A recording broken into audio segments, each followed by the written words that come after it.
obviously, off the jump, Gervonta Tank Davis gave his thoughts on Ryan Garcia's performance, in which he stated on Twitter, I think this was actually during the fight, he said that Ryan Garcia will run into shots.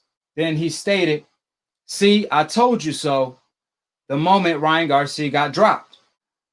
He accepted the challenge even before Ryan Garcia fought Luke Campbell. They have agreed that they're going to meet maybe early 2021 or mid 2021.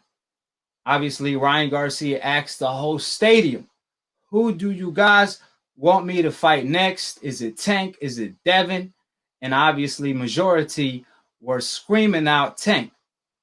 Ryan Garcia, he said he will be a man of his word and fight Gervonta Tank Davis next.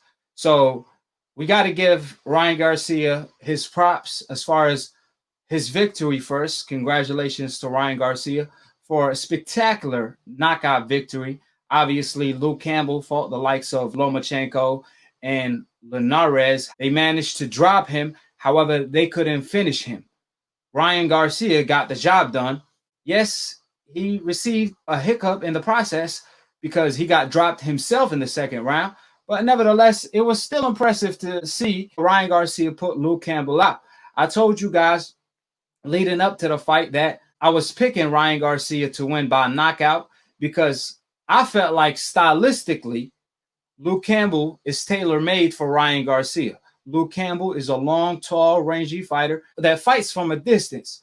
So you giving Ryan Garcia his best chance of landing a punch and possibly putting you out.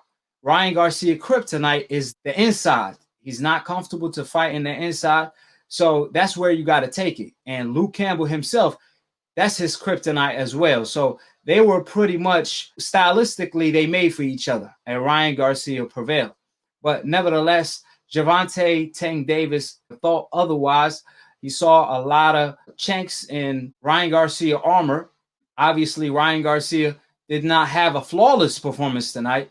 I told you guys on my post-fight review of Ryan Garcia versus Luke Campbell, which I'm going to leave it in the comment section below. That's a lot of pros and cons when it comes to Ryan Garcia. Obviously, the pros is his hand speed, his power, and you could also add to that his heart. He definitely showed that he don't just have the looks, he also have the hooks. He showed that he a dog too, right?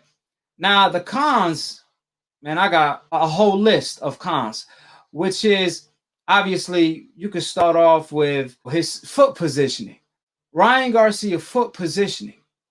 When he was fighting Luke from the start of the bell, when the bell first rang and Ryan Garcia started walking Luke Campbell down, I noticed right away that he was applying pressure. Ryan Garcia was applying pressure right away. However, his foot positioning worried me a little bit. I started to worry about my prediction because I noticed right away he placed his lead foot in the inside of Luke Campbell's lead foot.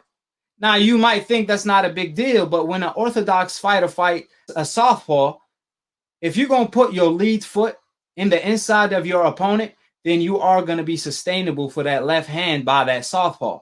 And it's going to be harder for you to land your right hand, which that was the signature punch Ryan Garcia was focusing on early on in the fight, right? I recall the time Floyd Mayweather fought Guerrero. Now, Floyd Mayweather, he obviously TBE. When he fought Guerrero, yeah, he did the same thing Ryan Garcia did against Luke Campbell. But the difference was Floyd Mayweather, he's well aware where he's at inside that square circle. So when he had his lead foot in the inside, he was also cautious of what punches he could land. So when you have your lead foot in the inside of the southpaw, you could land the jab, the left hook, but you also got to be cautious and worry of the left hand by that southpaw. You should be ready to counter that at any time. However, Ryan Garcia, it didn't seem like he was aware where he was at inside of that square circle. So as far as his ring IQ and his positioning, I saw a lot of flaws when it came to that, because in the first round, I noticed Luke Campbell started to counter Ryan Garcia with his right hook, with his jab. At one point, Ryan Garcia got hit with the hook and Luke Campbell tripped. And the DAZN commentators, they were claiming Ryan Garcia landed a right hand. When it was the contrary, it was actually Luke Campbell who countered Ryan Garcia, but he tripped in the process, right? Another one was him standing up tall, not moving his head at all. He does not have upper body movement. He always pull back in a straight line. These things can definitely affect him, and it will affect him if he fights a Gervonta Tank Davis next. He has to correct these flaws before fighting a Gervonta, because being fast is one thing. Having speed is one thing. But in the sport of boxing, speed comes in all types of shapes and forms. Ryan Garcia, there's no doubt about it. His pros is his hand speed and his power. You can also add his heart. But his cons is he does not have foot speed. He does not have foot positioning. He also pulls back in a straight line without any head movement or upper body movement. He does not have body quickness, in other words.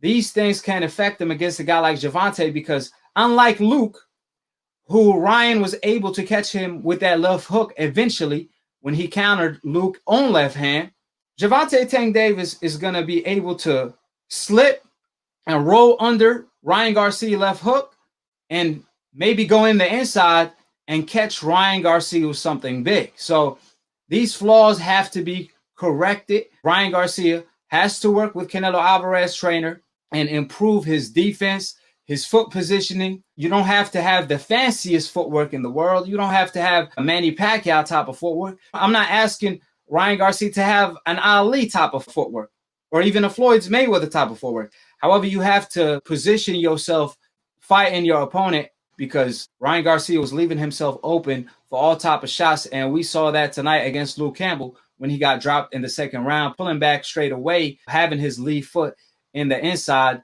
of Luke Campbell. So that being said, nevertheless, this fight is going to be huge, ladies and gentlemen. I mean, we talking about Gervonta Tank Davis, Floyd Mayweather prodigy, trained by Floyd Mayweather himself and also promoted.